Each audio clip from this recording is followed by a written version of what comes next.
Yo, what is good, Ninja? OJ over here from Player Essence, and welcome to another video. Today, we've got some great topics to go over, so let's go ahead and get right into it.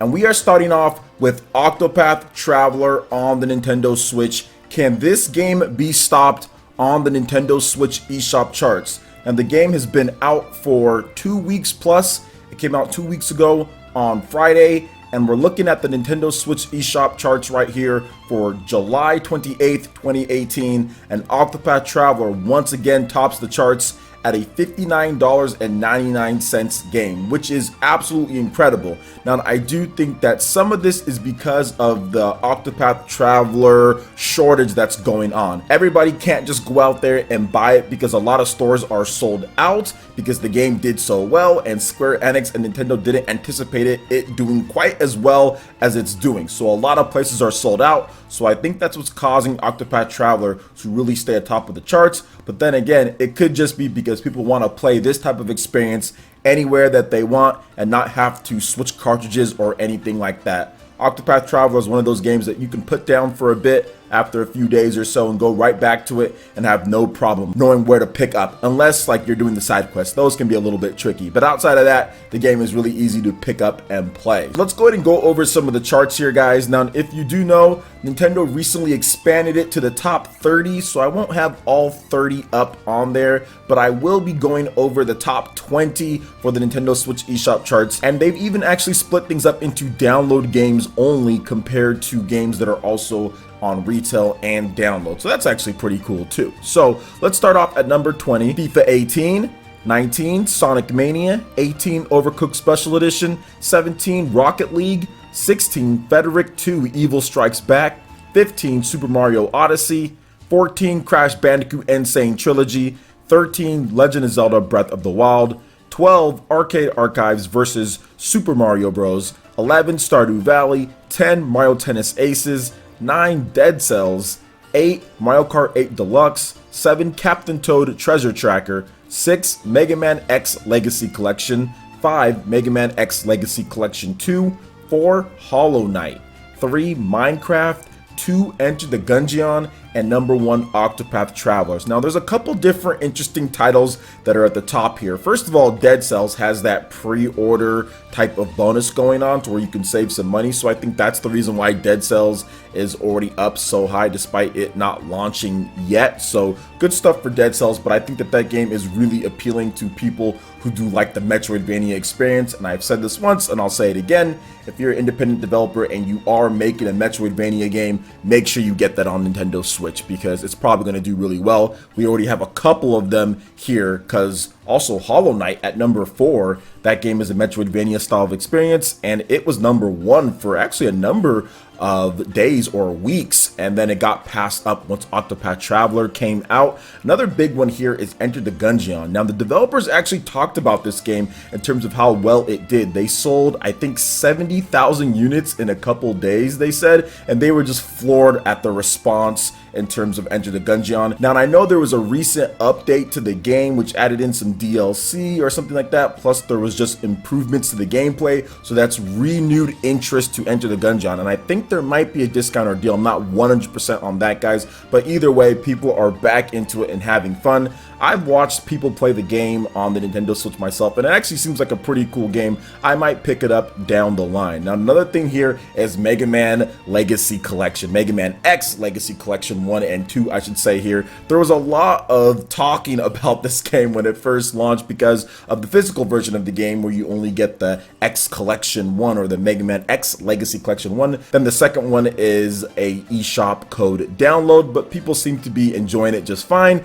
getting it all digital. And I think with all of those Mega Man games on there, people just want to be able to play it at any point, because obviously you're not going to go through all of them in one go. It's going to take you a while if you're going through each one. So Mega Man fans can rejoice with stuff like that. So I also think it's interesting that games like Crash Bandicoot Insane Trilogy still kind of hanging in there, even though that launched back at the end of June as well. So what do you guys think about Octopath Traveler kind of dominating the charts here and some of the other games? Let me know your thoughts in the comment section below. All right, now moving into the next topic here, we have an official announcement for Earth Defense Force 5 that is coming to the West in 2018, and digital pre-orders are now available. So Earth Defense Force 5 is coming to the West in 2018, D3 publisher announced. It should be noted that unlike recent Western Earth Defense Force localizations, Earth Defense Force 5 appears to be self-published by D3 publisher and not localization house Xseed Games. Now, the announcement comes by the way of an English trailer uploaded to the official PlayStation YouTube channel, which lists the game as coming soon.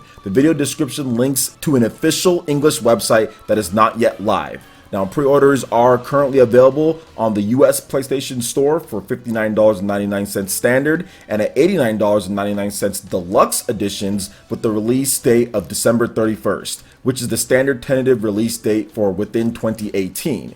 It is unknown if there will be a physical release, but given that it is being published by D3 Publisher themselves, the deluxe edition does include the following: a copy of the game, deluxe bonus content, there's a bunch of extra stuff, you guys can check it out. There's also digital pre-orders, a bunch of stuff there as well. Now let's get into a little bit of an overview about the game via the PlayStation Store. It says, become an Earth Defense Force soldier and save Earth. Become one of the soldiers of Earth Defense Force and exterminate the invading aliens. Protect peace on Earth.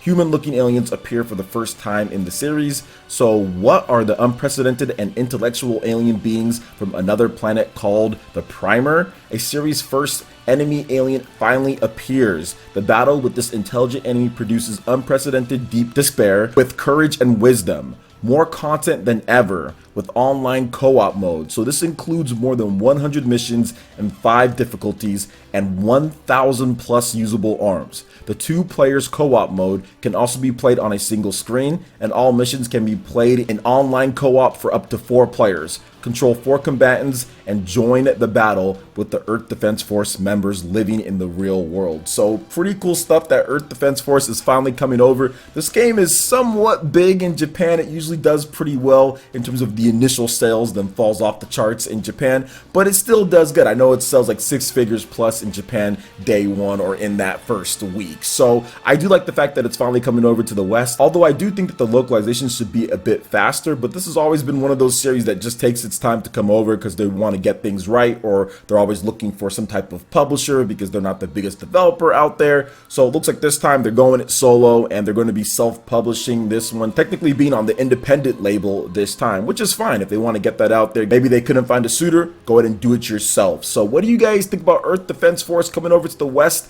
in 2018? It seems like an Earth Defense Force 5, I should say. Let me know your thoughts in the comment section below. All right, and moving into the final topic here, Shadow of the Tomb Raider Treacherous Traversal trailer has been released. Try saying that 3 times fast. So a look at Lara Croft's new set of traversal techniques. So Square Enix has released a short new gameplay trailer for Shadow of the Tomb Raider dubbed Treacherous Traversal, which highlights Lara Croft's new set of traversal techniques. Shadow of the Tomb Raider is due out for the PlayStation 4, Xbox One, and PC on September 14th. You guys are checking out the trailer here, and I'm going to continue covering Shadow of the Tomb Raider because I think it's going to entice myself or motivate myself to make sure that I play the games. I have all of them. I have Rise of the Tomb Raider. I have the original reboot of Tomb Raider. I need to get to them. Like, I really need to get to these games. I think I would like them. I find it weird, which I've talked about before, but I find it weird that I've beaten Uncharted games and generally think of those as just kind of meh,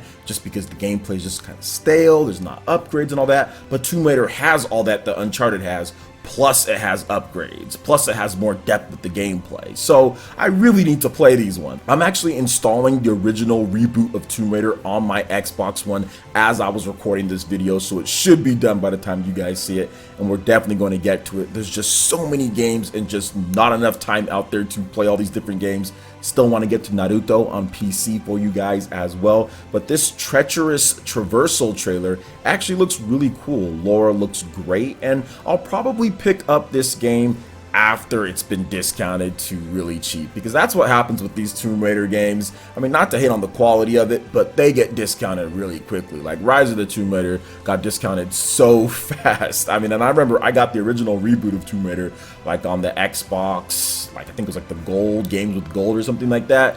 So yeah, they always get discounted, or somebody will give me a code for them or something like that. I think it's like 14 bucks to on the Xbox One, so I'll probably just wait, won't get it at launch, but I'll get it at some point. So what do you guys think about all the different topics that we discussed here, from Octopath Traveler dominating the eShop charts for 2+ weeks? We also have Earth Defense Force 5 coming over to the West, and of course Shadow of the Tomb Raider. Let me know your thoughts in the comment section below. Alright Ninja, that wraps it up for this video here. Go ahead and check out the links in the description below. We got Facebook and Twitter. Go ahead and give us a like and a follow on our social media. Really helps us spread the content of Player Essence across the internet in addition to YouTube. Also, make sure you check out our Patreon, Twitch, and YouTube live gaming pages, and consider supporting Player Essence. When you do so, it gets you access to all sorts of cool benefits, perks, rewards, and emotes via YouTube sponsorship. So check out the link in the description below, and consider supporting Player Essence right here on YouTube. Hit that like button if you did like this video. Lets me know you guys want more content like this going forward in the future. And subscribe to Player Essence for this RPG, Japanese, and Nintendo gaming news. Thank you so much for watching. I will catch you Ninja for the next video. Peace.